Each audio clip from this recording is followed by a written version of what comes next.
If a line is drawn parallel to one side of a triangle to intersect the other two sides in the distinct point then prove that the other two sides are divided in the same ratio. ध्यान समझो, ये कुल मिला के मैंने पूछा है Thales theorem. Thales theorem आपका 4 से 5 नंबर में फिक्स है। जब से बोर्ड एग्जाम चालू हुआ है सीबीएसई बोर्ड का, तब से ये पूछा जाता है। तो ये आपको मस्ट है, आना चाहिए, चाहे आप रट लो चाहे समझ लो। लेकिन ध्यान से मैं आपको समझाता हूँ। सबसे पहले ऐसा आपके पास ट्रायंगल है, मान लो ये ए है, यहाँ पे बी है, यहाँ पे सी है, ये डी है, ये ई है। तो इसमें क्या होता है थेल्स थ्योरम में, अगर ये जो डी लाइन मैंने बनाया है, अगर ये पैरेलल किसके है, बीसी के है, तो एडी अपॉन जो डीबी आता है वो एई अपॉन ईसी के बराबर आता है। ये प्रूफ करना है। तो मैं मान सकता हूं कि गिवन में इसमें दिया जाता है कि जो आपका डी है ये पैरेलल किसके है, बीसी के है। सही है।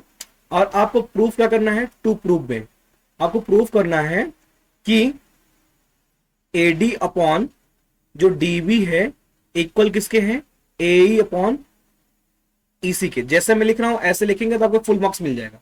सबसे पहला काम क्या करेंगे, सबसे पहले इस बी को ज्वाइन कर देंगे, फिर इसको ज्वाइन कर देंगे किसको, डीसी को, स्ट्रेट लाइन। ठीक है। फिर क्या करेंगे, इस डी से एई पर एक परपेंडिकुलर ड्रॉ करेंगे और इस ई से एडी पर एक परपेंडिकुलर ड्रॉ करेंगे। ठीक है, समझेंगे ध्यान से। तो इसमें प्रूफ देखते हैं, प्रूफ। ठीक है। सबसे पहले अगर मैं लिखना चाहूं area of triangle A D E, A D ई का एरिया लिखूंगा तो बेस बनाऊंगा एडी को, तो हाइट कितना हो जाएगा, इसको ई, इसको एफ लिख दो, इसको जी लिख दो। अगर मैं ट्राइंगल ए डी ई लेता हूं तो इसका एरिया लिखता हूं, तो ए डी इसका बेस हो जाएगा, ई एफ इसका हाइट हो जाएगा। तो लिखूंगा एरिया ऑफ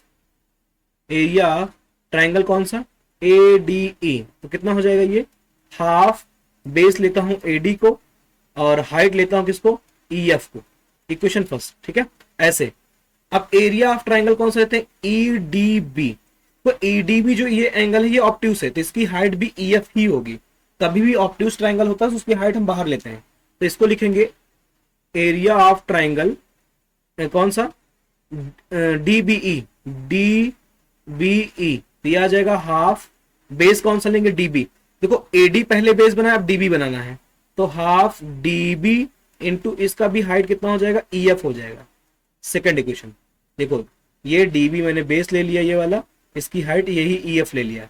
तो इसमें क्या करेंगे, फर्स्ट को मैं डिवाइड करता हूं किससे, सेकंड से। तो इसमें आ जाएगा area of triangle A D E upon area of triangle कौन सा, डी बी ई, जो कि आएगा कितना, half into A D into का ई एफ, नीचे आ जाएगा half into D B into कितना आ जाएगा, ई एफ आ जाएगा। ठीक है।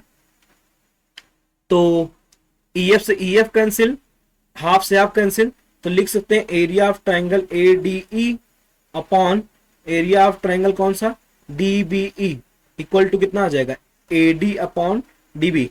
देखो जो मुझे प्रूफ करना है उसका एलएचएस मैंने प्रूफ कर लिया है, इसको स्टार इक्वेशन बनाना। ठीक है, ये हमारे काम का है। तो अगला फिर से क्या करेंगे, इसी ट्राइंगल ए डी ई का एरिया लेंगे, इस बार बेस किसको बनाएंगे, ए को बनाएंगे, न्यूमरेटर का, जो आरएचएस का न्यूमरेटर है, ए को बेस बनाएंगे, हाइट बनाएंगे डीजी को। ठीक है। तो लिखते हैं area of triangle A D E equal to half, base बनाते हैं ए को, ठीक है, इनटू इसमें हाइट किसको लेते हैं, डीजी को। ऐसे area of triangle right side कौन सा लेंगे, डीईसी, डीईसी दिख रहा है, ये ईडीसी या DEC, area of triangle DEC equal to half, base बनाएंगे किसको, ईसी को। ध्यान देंगे ईसी, डिनोमिनेटर में ईसी दिख रहा है, तो यही ईसी को हम बेस बनाते हैं। कितना आ जाएगा, ईसी इंटू, ये भी ऑब्ट्यूस ट्राइंगल है, ये एंगल 90 से ज्यादा है, इसकी भी हाइट क्या हो जाएगी, डीजी ही हो जाएगी, तो डीजी हो जाएगी। तो इसमें फिर से क्या करेंगे हम, आगे इंक चेंज कर लेता हूं थोड़ा सा। ठीक है, ध्यान देंगे। चलो देखो, इसमें इसको मान लेते हैं थर्ड इक्वेशन, इसको मान लेते हैं फोर्थ इक्वेशन। तो डिवाइड करते हैं थर्ड को बाई 4, कितना आ जाएगा, तो area of triangle A D E upon area of triangle D D E C, तो आ जाएगा half into A into D G upon half into E C into D G. DG से DG cancel हो गया, half से half cancel हो गया, तो आ गया area of triangle D A D E upon area of triangle D E C equal to A upon EC, देखो जो RHS मुझे प्रूव करना था ये भी मिल गया है, इसको मान लेते हैं डबल स्टार। अब यहां से ध्यान देने वाली बात ये है, अगर आप स्टार इक्वेशन और डबल स्टार इक्वेशन को ध्यान से देखें तो इसके RHS वाली चीज को प्रूफ करना है मुझे, दोनों इक्वल कर देना है।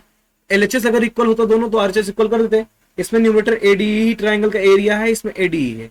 डिनोमिनेटर वाला अगर बराबर हो जाता है तो मैं LHS को बराबर कर सकता हूं, तो मैं लिख देता हूं कि एरिया ऑफ ट्राइंगल जो DBE होगा वो इक्वल होगा एरिया ऑफ ट्राइंगल DEC के। ठीक है, क्यों, ध्यान समझो, एरिया ऑफ ट्राइंगल DBE और DEC, ये ट्राइंगल ये वाला और ये वाला ट्राइंगल, इसका एरिया सेम होगा क्योंकि सेम बेस E पे है और DE पैरेलल BC के।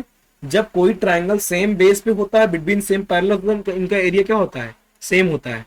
तो इसमें लिख देंगे सेम बेस D, और इसमें क्या है, DE पैरेलल क्या है, BC है, तो इसका एरिया इक्वल हो गया। तो हम कह सकते हैं from star and double star, ध्यान देंगे न्यूमरेटर दोनों का, LHS का दोनों का न्यूमरेटर सेम था, डिनोमिनेटर का एरिया मैंने इक्वल दिखा दिया, तो इसका LHS दोनों बराबर हो गया, तो from star and double star RHS भी क्या हो जाएगा, बराबर हो जाएगा।